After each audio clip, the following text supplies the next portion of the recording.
নমস্কার। যুক্তি তর্ক সঙ্গে অর্কয় আপনাদের স্বাগত। আপনাদের সঙ্গে আমি অর্কপ্রভ সরকার।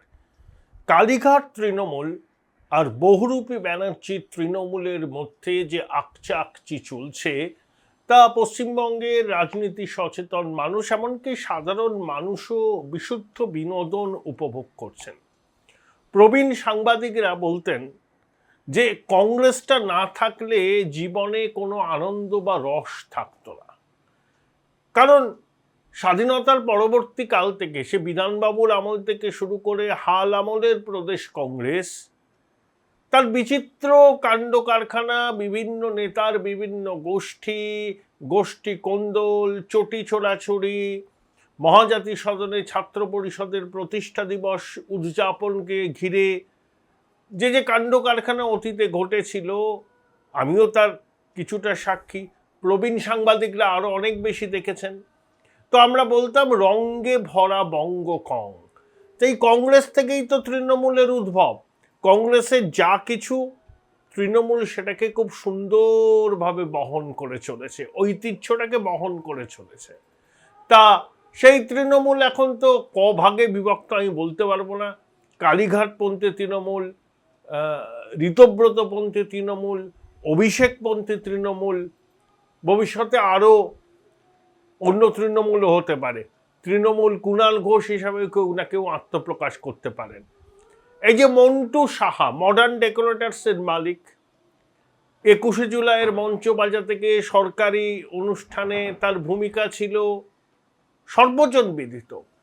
সেই পালা বদলের পর মন্টু সাহা এই মেট্রোপলিটন মানে জীবন সাহার ওয়ার্ড 57 নম্বরে, সেখানে তার বাড়িতে তৃণমূলকে কার্যালয় খুলতে অনুমতি দিয়েছিলেন। পালাবদল হওয়ার পর সেই মন্টু সাহাও ভুলবদল করেন, তৃণমূলকে বাড়ি ছাড়ার নোটিশ দেন। যদিও তৃণমূল সেই নোটিশটা খুব একটা গুরুত্ব দিয়েছিল বলে মনে হয় না। এখন ঋতব্রতপন্থী তৃণমূল, বিশেষ করে বহুরূপী ব্যানার্জি নিজেই ওই বাইপাস সংলগ্ন একটি হোটেলে মন্টু সাহার পুত্র অমিত সাহার সঙ্গে 2রা জুলাই টানা বৈঠক করেন এবং তৃণমূল কংগ্রেসের যে অস্থায়ী কার্যালয় ছিল সেই কার্যালয়টি তাদেরকে ব্যবহার করতে দেওয়ার অনুরোধ জানান। সঙ্গে সঙ্গে একটি লিজ এগ্রিমেন্ট তৈরি হয়ে যায়, সই সাবুত হয়ে যায়। 3রা জুলাই আমরা দেখলাম একটা মহানাটক। ফিরহাদ হাকিম, অরূপ রায়, সন্দীপন সাহা, বহুরূপী ব্যানার্জি ঢুকে পড়লেন, একতলায় ঢুকলেন, বাইরে পুলিশ, কেন্দ্রীয় বাহিনী, প্রাইভেট সিকিউরিটি এসেছিলেন। কি স্ট্র্যাটেজিক মিটিং করলেন। উপরে চন্দ্রিমা ভট্টাচার্য ছিলেন, এরা আসার খবর পেয়েই তিনি চলে যান। কালীঘাটে খবর যায়, কুণালবাবু চলে আসেন, স্থানীয় বিধায়ক উপাসনা যে আইটি সেলের চার্জে আছে কালীঘাট তৃণমূলের, সে চলে আসে। সে নাটকীয় পরিস্থিতি। দেখুন, ক্ষমতা হারিয়েছে 4ঠা জুলাই, 2 মাস পূর্ণ হলো। 2 মাসে তৃণমূলটার অবস্থা দেখছেন। আমার হাসি লাগে, অরূপ রায় নতুন তৃণমূলের চেয়ারপারসন। তা অরূপ রায় প্রবীণ নেতা, সমবায় মন্ত্রী ছিলেন, তার কাজকর্ম সম্পর্কে হাওড়ার মানুষও অবহিত, যারা খবরাখবর রাখেন তারাও অবহিত। তা হাওড়া জুড়ে যে অনেক মাল্টি স্টোরি তৈরি হচ্ছে, তার নেপথ্যে কে আছেন সেটা সবাই জানেন। এখন পিঠ বাঁচাতে, ইলগটন মানিকে রক্ষা করতে এবং আরো অনেক কিছুর জন্য তারা ঋতব্রত বন্দ্যোপাধ্যায়ের শিবিরে সামিল হয়েছেন। তাকে চেয়ারম্যান করে দেওয়া হয়েছে। ভাবুন, তৃণমূল কংগ্রেসের চেয়ারম্যান অরূপ রায়। ববি হাকিম বলেছেন মজার কথা, আমি তো দিদিমণিকে উপদেষ্টা মনে করি না, তিনি আমার নেত্রী। আবার বহুরূপী বলছেন আমাদের উপদেষ্টা তো মমতা বন্দ্যোপাধ্যায়। তাহলে ফিরহাদ হাকিম এখন শাঁখের করাতের মতো অবস্থা। একটু চক্ষু লজ্জা আছে তো, এভাবে পাল্টে গিয়েছেন, পাল্টে গিয়ে বলছেন যে মমতা বন্দ্যোপাধ্যায় আমার নেত্রী, অন্য কাউকে তো আমি নেত্রী বলে মানি না। আবার ঋতব্রতর সঙ্গে হাত মিলিয়ে কালীঘাট তৃণমূলকে বেইজ্জত করার কাজে অগ্রণী ভূমিকা নিয়েছেন ফিরহাদ হাকিম। ওই চক্ষু লজ্জার খাতিরে এইটুকু বলছেন আমার নেত্রী মমতা বন্দ্যোপাধ্যায়। আর বহুরূপী তো রাজনৈতিক গিরগিটি বহুরূপী, তার তো ওরকম চক্ষু লজ্জা দায়বদ্ধতা বলে কিছু নেই। যে দলে থাকেন সেই দলে থাকাকালীন অন্য দলের সঙ্গে সেটিং করেন, এখনো করছেন সেটিং, বুঝতে পারছেন তো? তা সে ঋতব্রত বন্দ্যোপাধ্যায় তো মমতা বন্দ্যোপাধ্যায়কে উপদেষ্টা বলেই তার দায় দায়িত্ব ছেড়ে দিয়েছেন। আমরা দিন গুনছি, এই চিত্রনাট্যে যবনিকাপাত হবে, আদালতে তো মামলা মকদ্দমা হবে, কিন্তু আরো কিছু নাটকীয় ঘটনা ঘটতে পারে। এমনও হতে পারে সরাসরি মমতা বন্দ্যোপাধ্যায় চলে এলেন তৃণমূলের অস্থায়ী কার্যালয় এবং এসে ওই ঋত অরূপ ববি তৃণমূলের ব্যানার ফেস্টুন সব সরিয়ে নিজে অফিসের দখল নিলেন, এবং মমতা বন্দ্যোপাধ্যায় আসলে তৃণমূলের যারা কর্মী সমর্থক আছেন তারা মমতা বন্দ্যোপাধ্যায়ের সঙ্গেই আছেন, যারা আছেন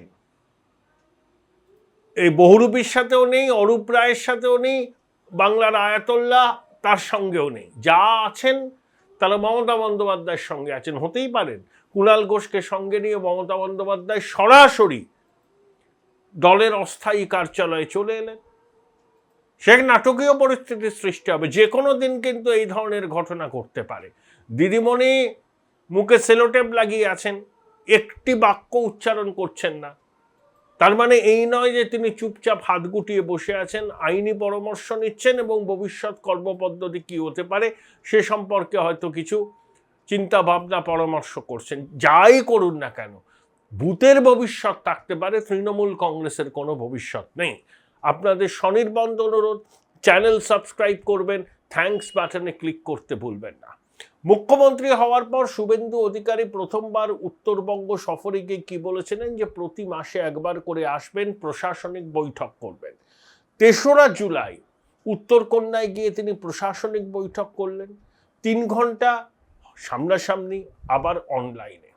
উত্তরকন্যা কেন করা হয়েছিল? যে উত্তরবঙ্গের মানুষদের প্রশাসনিক কাজে যাতে যখন তখন কলকাতায় দৌড়তে না হয়।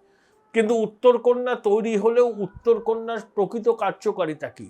উত্তরবঙ্গ উন্নয়ন দপ্তরের অফিস এবং সেই দপ্তরের সঙ্গে সংশ্লিষ্ট কিছু আধিকারিক ছাড়া অন্য কোনো দপ্তরের আধিকারিকদের ওখানে দেখা পাওয়া যায় না। মুখ্যমন্ত্রী নির্দেশ দিয়েছেন মুখ্য সচিবকে, স্বরাষ্ট্র সচিবকে, বিদ্যুৎ সচিবকে যে এখানে বিভিন্ন দপ্তরের উচ্চ পদস্থ আধিকারিকদের নিয়মিত আসতে হবে, ওখান থেকে কাজ করতে হবে। এবং উত্তরবঙ্গ থেকে যে 10 জনকে শুভেন্দুবাবু তার মন্ত্রিসভায় ঠাঁই দিয়েছেন, তাদের মধ্যে 2-3 জন ক্যাবিনেট মন্ত্রী, সেই বিষয়টাও তিনি উল্লেখ করেছেন। সব থেকে মজার বিষয় কি জানেন? যে জিটি এর জন্য বরাদ্দ দুগুণ করা হয়েছে। 180 কোটি টাকা আগে ছিল, এখন হলো 300 কোটি টাকা। উত্তরবঙ্গের জন্য বরাদ্দ আগে ছিল 1000 কোটি টাকা, এখন হলো 2000 কোটি টাকা। কিন্তু আপনি কাজ করবেন কি করে? ভিজি রামজি প্রকল্পের কাজ চালু হবে, পঞ্চায়েত প্রধান, সমিতির কর্মাধ্যক্ষ, গ্রাম পঞ্চায়েত সদস্য, জেলা পরিষদ সদস্য তোলামূলের এত মাল কামিয়েছে, লোককে ঠকিয়ে সরকারি প্রকল্পের টাকা মেরে এখন জনরোষের ভয়ে পালিয়ে গেছে, আত্মগোপন করে আছে, নইলে ঘরের ভিতর আলমারির ভিতর লুকিয়ে আছে। কিন্তু সরকারি কাজ তো বিঘ্নিত হচ্ছে। মুখ্যমন্ত্রী স্পষ্ট জানিয়েছেন চুরি করেছেন ফল ভুগতে হবে, আদালতে এসে বা পুলিশের কাছে এসে আত্মসমর্পণ করুন, পালিয়ে যাওয়া চলবে না। সরকার হচ্ছে রাত দিন 7 দিন বউ বাচ্চা বাদ দিন, এভাবেই সরকার চলে। সেখানে নির্বাচিত জনপ্রতিনিধিরা যদি পালিয়ে যান, সরকারি কাজ বাধাপ্রাপ্ত হয়। কঠোর বার্তা, কোনো ঢাকঢাক গুড়গুড় নেই। 24/7 সরকার চলছে এবং সরকার সেভাবেই চলে। সরকারের শনিবার রবিবার থাকে না। কয়েকদিন আগে মুখ্যমন্ত্রী একটা নির্দেশ দিয়েছেন, বহু উচ্চপদস্থ আধিকারিক ছুটির দিন সরকারি দপ্তরে যান, কিন্তু তাদের অনেক সময় সমস্যার মুখে পড়তে হয়, কারণ করণিকরা বা অন্য আধিকারিকরা ছুটির দিন সরকারি দপ্তরের ধারকাশ দিয়ে মারান না। তো মুখ্যমন্ত্রী নির্দেশ দিয়েছেন উচ্চপদস্থ আধিকারিকদের কাজের সুবিধার জন্য নিচের তলার কর্মীদের ডিউটি রোস্টার এমনভাবে বানাতে হবে যাতে উচ্চপদস্থ সরকারি কর্মচারীরা ছুটির দিন কাজ করতে গেলে যাতে কোনো রকম অসুবিধার সম্মুখীন না হন। খুব ভালো উদ্যোগ, কাজ করতে হবে তো। এই জনাদেশ কাজ করার পক্ষে, এই জনাদেশ উন্নয়নের পক্ষে। সেখানেই উত্তরবঙ্গে শুভেন্দুবাবু অন্নপূর্ণা ভাণ্ডার নিয়ে কিছু গুরুত্বপূর্ণ কথা বলেছেন। এখনো পর্যন্ত 1,30,00,000 মতো মাতৃশক্তি অন্নপূর্ণা যোজনায় টাকা পেয়েছেন। আগামী 2 মাস ধরে অন্নপূর্ণা যোজনার আবেদন গ্রহণ করা হবে। 36,000 কোটি টাকা বাজেট বরাদ্দ রাখা হয়েছে, মানে 8 মাসের জন্য। তাহলে অন্নপূর্ণা যোজনার সুবিধা কারা পাবেন না? শুভেন্দুবাবু স্পষ্ট করে দিয়েছেন। এখানে কোনো ধোঁয়াশার ব্যাপার নেই। যারা ভারতীয় নন, যারা রোহিঙ্গা অনুপ্রবেশকারী, জনসমুদ্রে মিশে পূর্বতন জমানায় প্রশাসনের মদতে, তোলামূলের মদতে পরিচয়পত্র বানিয়ে বিভিন্ন সরকারি সুযোগ সুবিধা পেয়েছিলেন, তারা পাবেন না। 1, 2, 3টের বেশি বিয়ে করেছেন এমন লোক, এমন পরিবারের কেউ অন্নপূর্ণা যোজনার সুবিধা পাবেন না। 3, যে পরিবার তাদের সন্তান সন্ততিদের সরকারি স্কুলে না পাঠিয়ে ধর্মীয় শিক্ষা প্রতিষ্ঠানে পাঠায়, তারাও কিন্তু অন্নপূর্ণা যোজনার সুবিধা পাবেন না। এবং 4, শিশুদের সার্বিক রোগ প্রতিরোধক ক্ষমতা গড়ে তোলার জন্য কেন্দ্রীয় সরকার জাতীয় টিকাকরণ কর্মসূচি চালু করেছে। 11টি টিকা দেওয়া হয়, জন্মের পরের দিন থেকে শুরু হয়, প্রায় 16 বছর ধরে চলে। তাতে পোলিও ভ্যাকসিন, জাপানি এনসেফেলাইটিস, হাম রুবেলার টিকা, হেপাটাইটিস বির টিকা, এরকম অনেক আছে। ডাক্তাররা মায়েদের হাতে কোন সময় কবে টিকা দিতে হবে সদ্যজাততে সেটা একদম ফর্ম ধরিয়ে দেন, সেই অনুযায়ী টিকাকরণ কর্মসূচি চলে। কিন্তু ধর্মান্ধ, মৌলবাদী কিছু মানুষ, এই রাজ্যে তাদের সংখ্যা কম নয়, তারা পোলিও ভ্যাকসিন সন্তানদের দিতে চান না। সরকারি কর্মচারীরা সেই ভ্যাকসিন দিতে গেলে অনেক সময় তারা ক্ষোভের মুখে পড়েন, বিক্ষোভের মুখে পড়েন, ঘেরাওয়ের মুখে পড়েন। এই অভিজ্ঞতার কথা কাগজেও বেরিয়েছে, সবাই আমরা জানি। টিকাকরণ কর্মসূচি কিন্তু ব্যাহত হয়েছে অনেক জায়গায়। একটি সম্প্রদায়ের একদম ধর্মান্ধ শ্রেণী এই টিকাকরণ কর্মসূচির বিরোধিতা করে, অতীতে করেছে, এখনো করছে, তারা হয়তো ভবিষ্যতেও করবে, কারণ ধর্মীয় গোঁড়ামি ছেড়ে তারা বেরিয়ে আসতে পারেনি। মুখ্যমন্ত্রী সাফ জানিয়ে দিয়েছেন এগুলো বরদাস্ত করা হবে না। যারা সরকারি টিকা কর্মসূচির অংশ হবেন না, যে সমস্ত পরিবার তাদের পরিবারের সদ্যজাতদের সরকারি টিকাকরণের কর্মসূচির অন্তর্ভুক্তি করবে না, তাদের পরিবারের মহিলারা অন্নপূর্ণা যোজনার সুবিধা পাবেন না। পরিষ্কার, কোনো রকম ধোঁয়াশা নেই।